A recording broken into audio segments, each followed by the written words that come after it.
Baik. Assalamualaikum warahmatullahi wabarakatuh. Perkenalkan, kami dari kelompok Pillar of Unity. Adapun topik yang akan kami bahas pada diskusi kali ini yaitu Pancasila sebagai paradigma pembangunan politik. Sebelum itu, perkenalkan, saya Cantika Aurelia selaku moderator. Saya akan memoderasi jalannya diskusi kali ini. Ditemani dengan rekan-rekan saya, yaitu ada Rafli, Angeli Febri Utami, Vivi Diarti, dan Nada Rahima Evitri. Baik, untuk itu izinkan saya memulai diskusi kali ini. Langsung saja, materi pertama akan disampaikan oleh pemateri pertama, yaitu Angeli. Kepada Angeli, dipersilahkan. Baik, terima kasih moderator. Saya Angel ini akan menyampaikan materi pertama. Boleh slide-nya? Istilah paradigma menurut KBBI adalah satu daftar semua bentukan dari sebuah kata yang memperlihatkan konjungsi dan deklinasi kata tersebut dua model dari teori ilmu pengetahuan.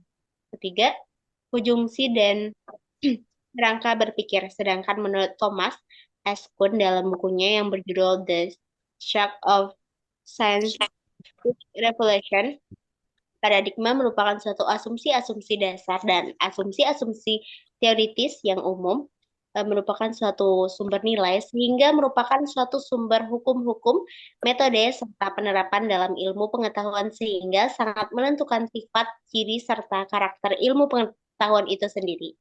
Selanjutnya, Pancasila adalah sebuah dasar yang dimiliki oleh negara Republik Indonesia.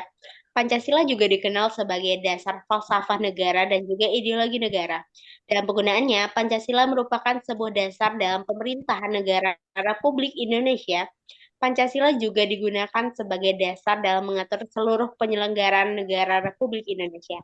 Hanya itu pemaparan materi dari saya kembalikan kepada moderator. Terima kasih kepada Angeli. Untuk materi selanjutnya akan dilanjutkan oleh pemateri kedua, yaitu Nada. Kepada Nada, disilakan.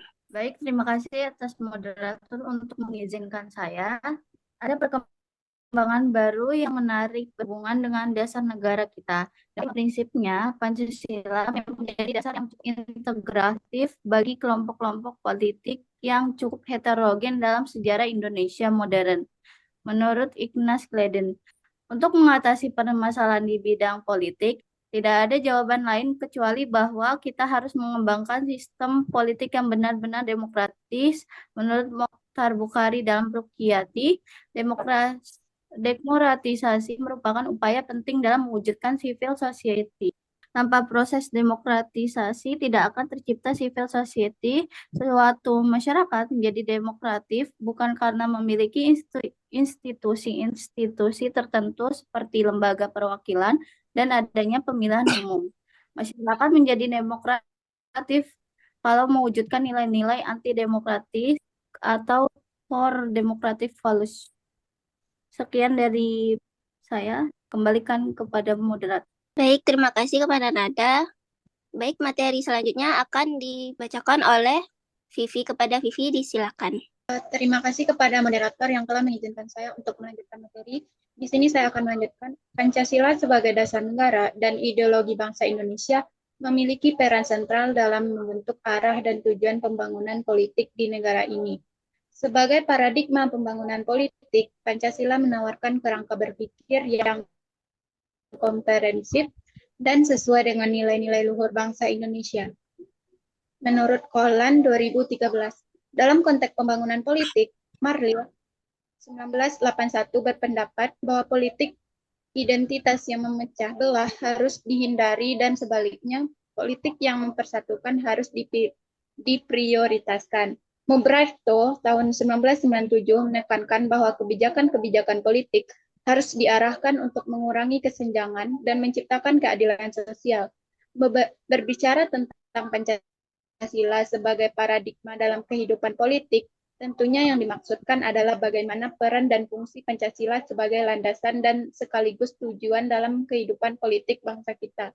Dalam proses pembangunan politik bangsa Indonesia sekarang ini, permasalahan yang dihadapi adalah bagaimana mentransformasikan sistem politik kita yang ada dan berlaku menjadi sistem politik demokrasi yang handal. yaitu sistem politik yang bukan saja mantap, tetapi sekaligus juga memberikan kualitas kemandirian yang tinggi yang memungkinkan untuk membangun atau mengembangkan dirinya secara terus-menerus sesuai dengan tuntutan perkembangan aspirasi kemasyarakatan dan laju perubahan zaman. Pancasila sebagai paradigma pembangunan politik berarti menghadirkan nilai-nilai yang terkandung dalam Pancasila, sumber politik. Sumber nilai-nilai politik harus terkait dengan nilai-nilai Pancasila, khususnya sila keempat, di mana semua politik harus dikembangkan sesuai dengan prinsip kerakyatan. Sekian yang dapat saya sampaikan, saya kembalikan kepada moderator. Baik, terima kasih kepada Vivi. Untuk materi selanjutnya akan dilanjutkan oleh Rafli. Kepada Rafli, disilakan. Baik, saya ucapkan terima kasih kepada moderator yang telah memberikan kesempatan kepada saya untuk menjelaskan materi selanjutnya.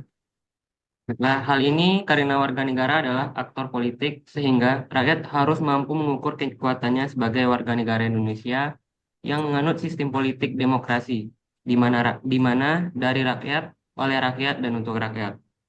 Warga negara Indonesia perlu diposisikan sebagai subjek atau aktor politik, bukan sekedar objek politik, karena Pancasila menyimpang dari fitrah manusia.